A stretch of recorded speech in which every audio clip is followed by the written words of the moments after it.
Arsenal and Typical Colors 2 are both projects created by ROLVe, but what if I told you that these games are interconnected? Throughout the past couple of years, we've gone on a couple events that suggest both games are tied together in some way.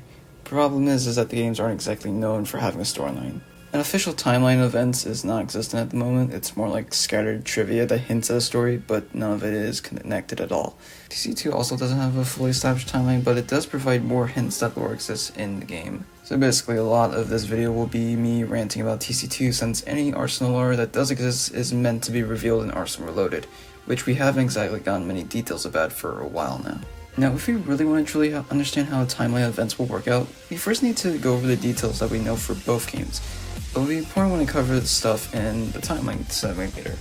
Typical Colors 2 revolves around the green and red teams battling out across several locations. Both teams have opposing goals that lead to green trying to shut down any operations run by red. Green stands for Gerhardt and Radisson Natural Restoration. Red stands for Reginald's Earthly Discoveries. It's also worth mentioning a third company called Felon, the company responsible for supplying weapons to all the mercs.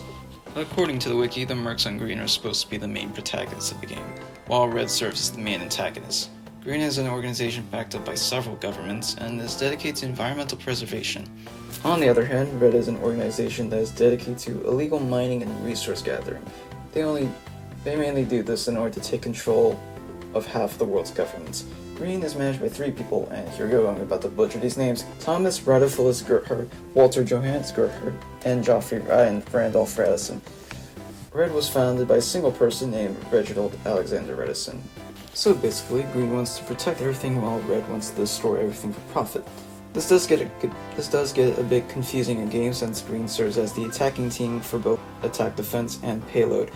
The mercs of TC2 actually do have their own backgrounds. On top of that, ROLVe went out of their way to get a voice cast for all the mercs, giving them some more needed characterization. For the flanker, we know that he is from New York City, more specifically Brooklyn. He's not the son of the agent, but I could totally see him putting on an Italian mobster voice. On Twitter, Midnight Krystal also confirmed that he has a friendly rivalry with the Delinquent, but both of them will help each other out when the time calls. Not much is known about the trooper.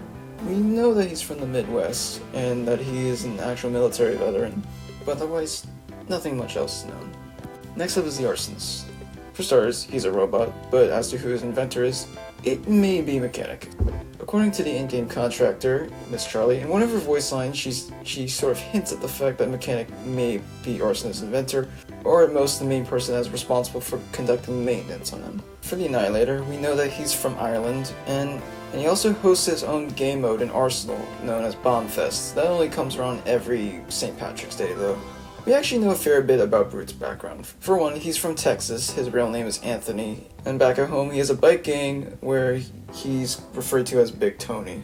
For Mechanic, we know he's from the western United States. His real name is Kenneth, and he's made several inventions over the course of the years, several of which are seen in Arsenal, which I will get into later.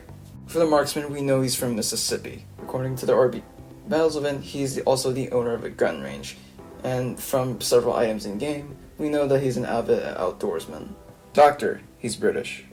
Lastly is the agent. For starters, we know that she is Italian, and we also know that she handles a lot of covert-type missions, knowing that she guides the player during Operation Infiltration, which was Arsenal's event for the hunt. In particular, I want to note that we have 2 members of the Radisson family that are opposing each other, suggesting that there was a falling out between the brothers. The story of how the teams came to be is still unknown. We currently are only aware of their founders, but not how they came to despise each other. Outside of random bits of trivia, we haven't exactly gotten an exact timeline for the lead up to the game's events. Otherwise, we only know why both teams are fighting in details with the marks, but nothing else outside of that. Arsenal lore may be even more non-existent than TC2 lore. There's currently no explanation as to why the teams are fighting, but story elements are supposed to be revealed in Arsenal's sequel, Arsenal Reloaded. The only hint for that so far is a random Discord screenshot that Midnight Krystal posted back in 2022.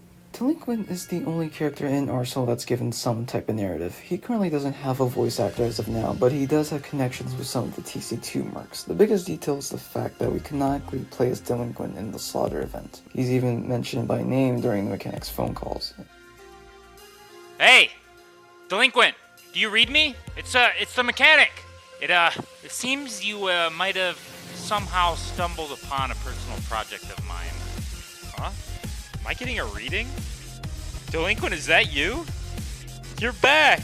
We've got more work to... The first event to establish a connection between TC2 and Arsenal was the Slaughter event, which was released back in 2021. In it, the mechanic tasked the delinquent with burning his lab to the ground. Every night, the mechanic will call the player and instruct them with how they should go about doing the task. But by the 4th and 5th night, mechanic starts to sound more deranged and non-coherent. It's unconfirmed, but the most likely explanation is that mechanic's boss counterpart, Mad Mechanic, is the one we hear online. And all the animatronics that you see in the game are characters that you can buy in the main game. It's not officially stated once again, but the 4th night call sounds like Mechanic is confessing to stuffing people inside of robotic suits.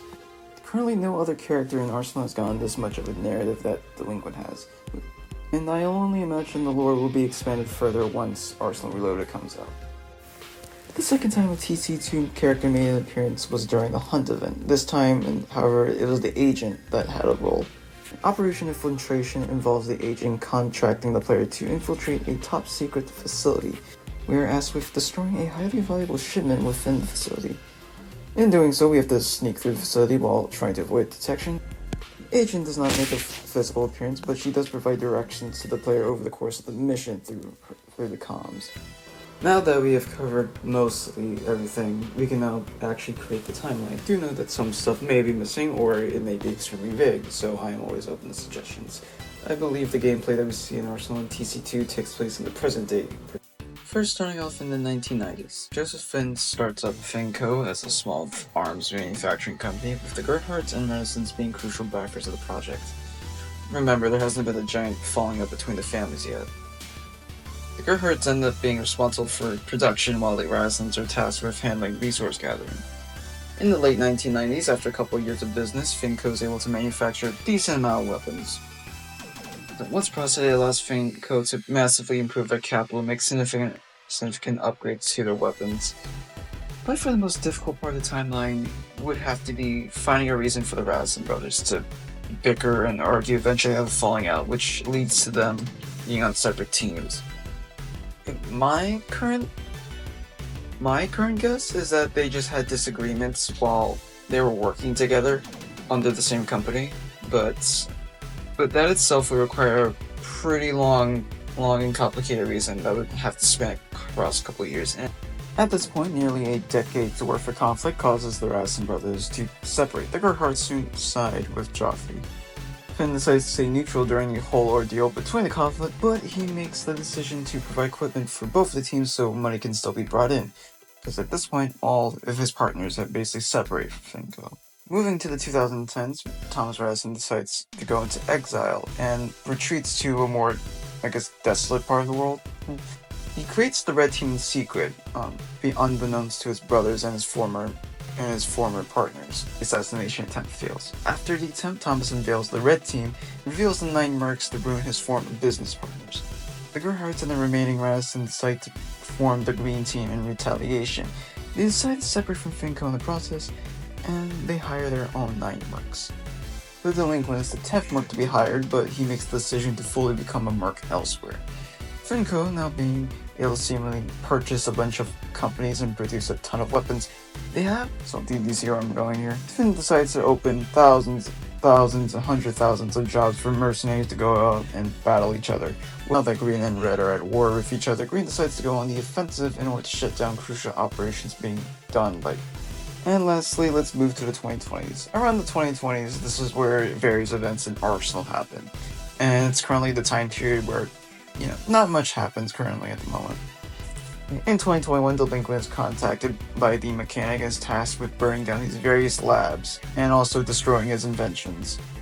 Years later in 2024, Agent contacts an operator to infiltrate a top secret facility. In the facility, Agent tasks the operator with destroying highly valuable shipment. Now I say operator, not Delinquent, since you play as whatever equipped skin you have in the event. As of now, this is my own brief, unofficial timeline of events that could happen between Arsenal and TC2. Obviously, it's pretty vague at the moment and short, since we haven't really been given much detail about continuity. Currently, the lore for Arsenal and TC2 is not a major focus, and nor has it ever been. Arsenal Reloaded is supposedly meant to have some type of background story to it, which hopefully gives us an explanation as to how it and TC2 are connected. But for now, we can only theorize about the information we currently have.